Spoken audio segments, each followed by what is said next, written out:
Let's look at our first story problem. Now the good news is these are the only story problems we'll be looking at the whole chapter. The bad news is one of these story problems will be on your exam. So it'd be a good thing to take really good notes right here. So let's start by reading through our problem and identifying our variables.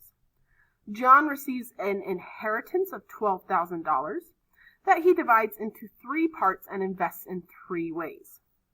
So we have a money market fund, which has a 3% annual interest rate, a municipal bonds fund that has a 4% annual interest rate, and a mutual funds, which has a 7% annual interest rate.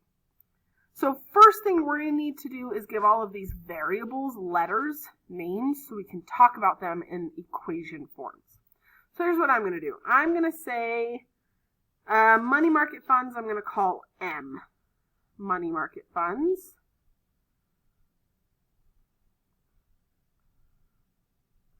Municipal bonds, I'm going to call B.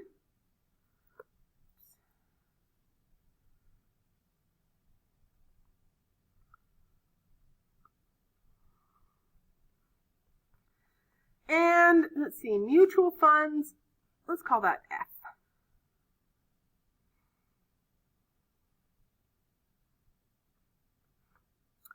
And then you can kind of see already by the 3 parts and 3 ways that we're going to be making a 3 by 3 from this story problem. So we need 3 equations, 3 variables. We have 3 variables, so I just need to create 3 equations. Well, the first equation I have is that he gets an inheritance of $12,000. So the 3 different funds added together should give me my $12,000. The second equation is going to come from the interest rates. So the money market fund had a 3% annual interest rate. We write that 0.03 times the money market fund. Plus, municipal bonds had a 4%, so 0.04B. Plus, mutual funds got a 7% interest rate, so 0.07F. And if I add all of those together, I should get how much money he made in interest. So when we read through the problem, it says he earned $670 in interest. So there we go. Now, I still need one more equation to make a 3 by 3. So we're going to read the last sentence we haven't read yet. John invested $4,000 more in mutual funds than he did in municipal bonds. This sentence can be a little confusing, so I'm going to use some highlighters to try to help me make sense of this. So, John invests $4,000 more in mutual funds than he did in municipal bonds. Basically, what that means is I'm going to take the number of bonds plus $4,000 should give me the total amount of mutual funds that he used. So, $4,000 more here for a total of our mutual funds. Now, I don't really like how that's worded, but that's how it is worded, and that's what it means. It's a little bit confusing. Hopefully you can make sense of that. Either way, we now have 3 equations, 3 variables.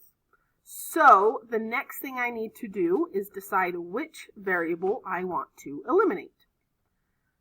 Now, from looking at this, it's pretty obvious, pretty quick, that eliminating the m's is going to be the easiest because this already has the m's eliminated.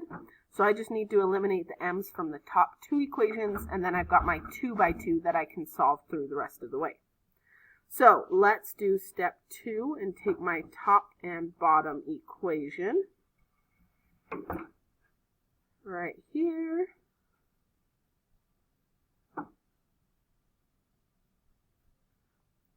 And I need to try to eliminate the m's. First thing I'm going to do is times this equation by 100 to get rid of my decimals. So then this becomes 3m plus 4b plus 7f equals 67,000. And then if this is a 3m, That means I should times that one by a negative 3 to get the m's to cancel. So negative 3m minus 3b minus 3f equals negative 36,000. And this one's 3m plus 4b plus 7f equals 67,000. And there go our m's, eliminated just like we were hoping. And this is what I got left. So I can go to step 4, where I write out my 2 by 2. So this is the first line of my 2 by 2. This is the second line of my 2 by 2, and I'm going to bring the f over to this side and the 4,000 over to the other side. So I really have b minus f equals 4,000. Just so I bring all the letters to the same side and the numbers to the same side. So here's my 2 by 2 that I need to solve.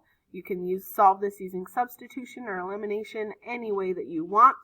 I am going to use elimination.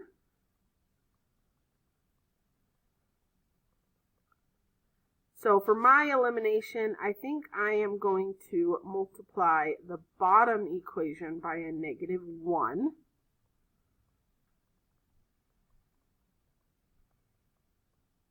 So I got negative b plus f equals negative 4,000. Then those cancel. Sorry, I just realized I made a mistake. I totally forgot that when I bring the 4,000 over here, this 4,000 should be negative now. So that 4,000 should be negative, and when I times it by a negative, it should turn it to a positive. There we go. That's better. So now I have 5f equals 35,000. So he put $7,000 into mutual funds. And there's our first answer. So now I can use that answer, plug it into either of my 2 by 2 equations to solve for b. So I'm going to plug it into this one.